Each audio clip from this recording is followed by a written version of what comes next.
Desa Pendem merupakan desa yang sangat maju.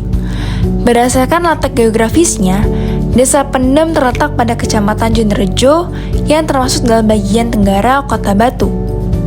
Karena terletak di dataran tinggi, maka banyak sekali kekayaan alam yang terkandung dalam Desa Pendem. Berdasarkan data tahun 2021, diperkirakan sejumlah 61% warga Desa Pendem berprofesi sebagai petani. Faktor pendukung inilah yang menunjang perekonomian Desa Pendem.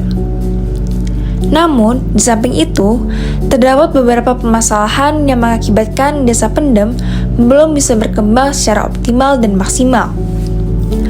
Salah satu permasalahannya yaitu potensi sumber daya manusia di Desa Pendem masih minim dan masih kurang memadai.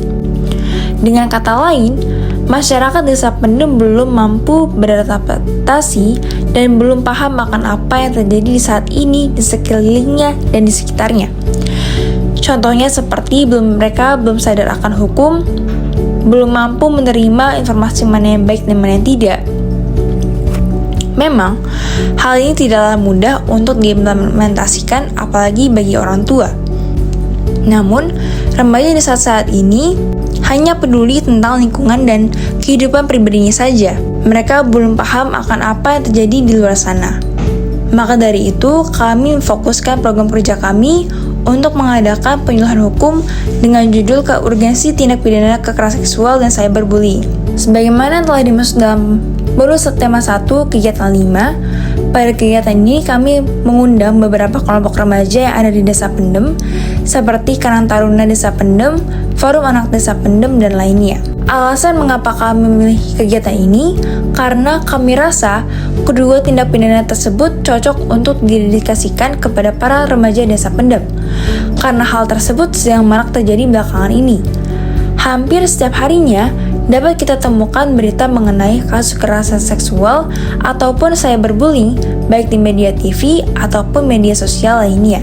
Mungkin mayoritas masyarakat desa masih menganggap kekerasan seksual dan pelecehan seksual adalah hal yang tabu, sehingga hal inilah yang membuat para korban tidak berani untuk melaporkan kejadian tersebut kepada pihak yang berwajib. Hal ini dikarenakan mereka takut dihina, dijauhi, atau bahkan diperlakukan tidak adil oleh masyarakat sekitar. Bukannya menolong, masyarakat malah menghakimi korban seolah-olah dialah manusia yang paling kotor dan berdosa di muka bumi ini. Kira-kira seperti itulah gambaran situasi saat ini. Perlu diketahui bahwasannya kekerasan dan pelecehan seksual banyak sekali jenisnya. Salah satunya yaitu yang ingin kami tekankan adalah catcalling dan revenge porn. Catcalling adalah salah satu jenis pelecehan seksual secara verbal yang sering kita temui sehari-hari.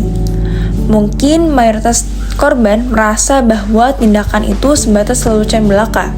Namun, tanpa disadari, catcalling telah termasuk dalam tindak pidana pelecehan seksual. Sedangkan, pengertian dari revenge porn adalah suatu tindakan kekerasan seksual berupa mendokumentasikan atau menyebarkan konten seksual kepada publik.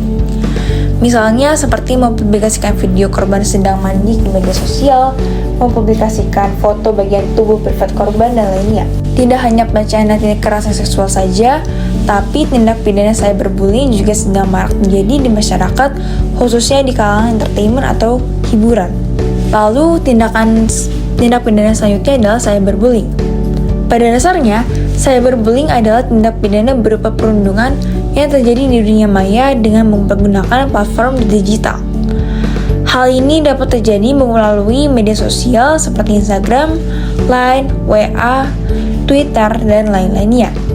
Seringkali, cyberbullying berkaitan dengan tindak pidana pencemaran nama baik, pencemaran berita hoax, dan termasuk pula pelecehan secara verbal ataupun revenge porn.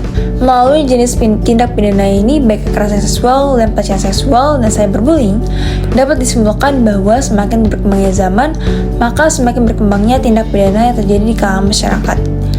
Ketiga tindak pidana ini menghasilkan dampak psikologis yang sama pada korban, diantaranya korban mengalami depresi atau cemas yang berlebihan, mengalami serangan panik atau panic attack, takut dan kesulitan dalam bersosialisasi dan beradaptasi, kurangnya rasa percaya diri dan percaya pada orang lain, mengalami kesulitan mengalami kesulitan fokus dalam suatu hal, sulit tidur, atau makan menjadi tidak beraturan dan lain-lainnya.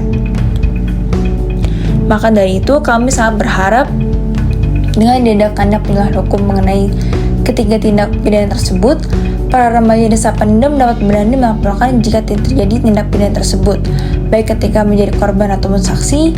Kami juga berharap adik-adik remaja desa Pendem mampu mengimplementasikan berbagai macam langkah preventif sebagaimana yang telah kami jelaskan dan dapat melaporkan pelaku kepada pihak yang berwenang.